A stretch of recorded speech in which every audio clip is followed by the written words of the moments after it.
Good day, students.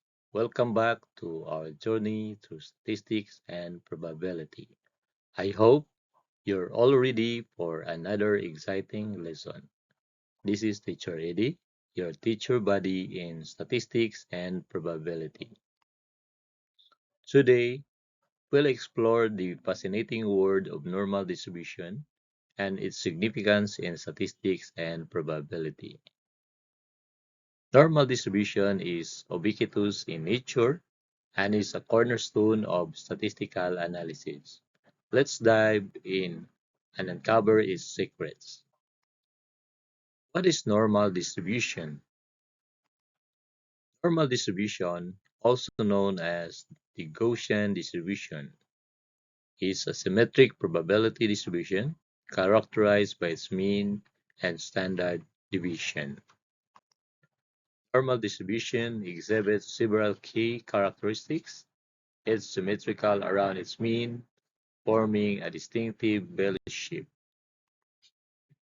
The mean, denoted by mu, represents the center of the distribution, while the standard deviation, denoted by sigma, measures the spread or variability of the data. In this case, the mu represents the zero, while the standard deviation plus minus 1, plus minus 2, and up to plus minus 3. And the equivalent area that represent each of the standard deviation. For plus minus 1, that is 68.26%. When you divide into 2, the from 0 to negative 1, 34.13%, and from 0 to 1, 34.13%. Solving for plus minus 2 standard deviation from the mean, that you have to add from negative 2 to 0 and from 0 to 2. That's for to get the positive and negative 2 standard deviation. And to get the positive and negative standard deviation up to 3 standard deviation of the mean, you have to add all those probabilities.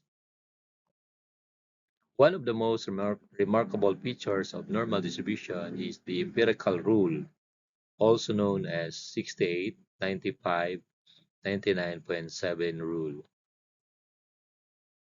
So as you see, the 68 it represent one standard deviation of the mean, 95.45% that represent plus minus 2 standard deviation of the mean, while 99.73% represent plus minus 3 standard deviation of the mean.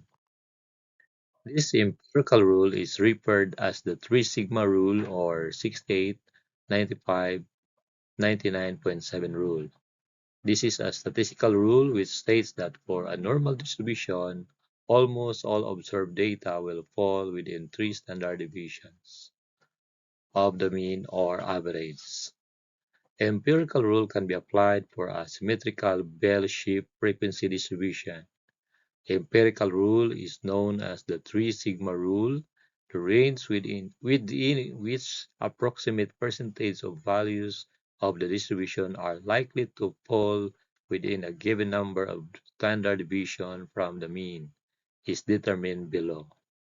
Approximately 68.26% of the data is within one standard deviation of the mean, while approximately 95.44% of the data is within two standard deviation of the mean, and more than 99.72% of the data is within three standard deviation of the mean.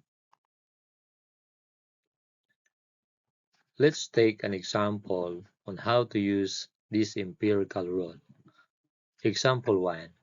Let's assume a population of animals in a zoo is known to be normally distributed. Each animal lives to be 13.1 years old on average or mean, and the standard deviation of the lifespan is 1.5 years. If someone wants to know the probability that an animal will live longer than 14.6 years, they could use the empirical rule. Knowing the distribution mean is 13.1 years old, the following age ranges occur for each standard deviation. Standard deviation, mu plus minus sigma. Our mu here is 13.1 minus 1.5 to 13.1 plus 1.5, or the lower limit is 11.6 and the upper limit is 14.6.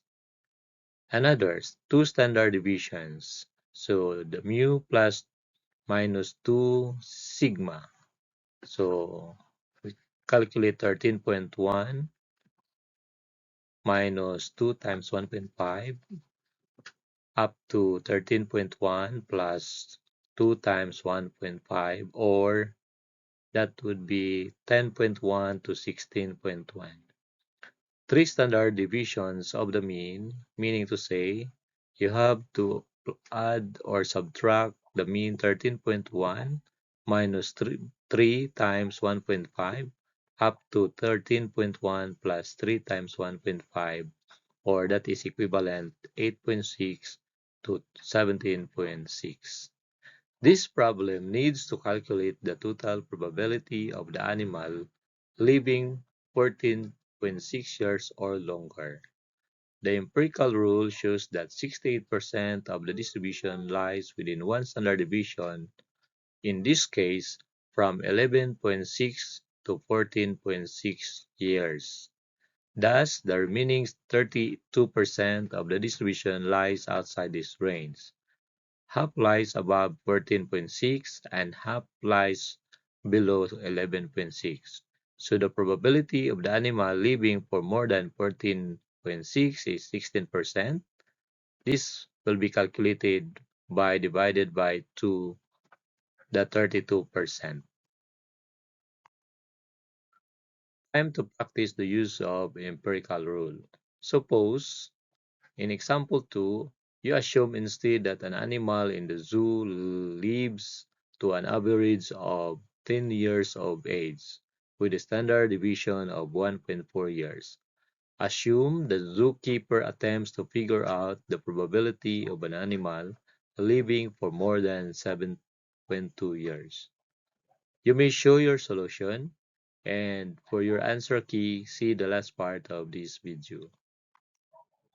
In summary, today we've uncovered the basics of normal distribution, from its definition to its application in the real world.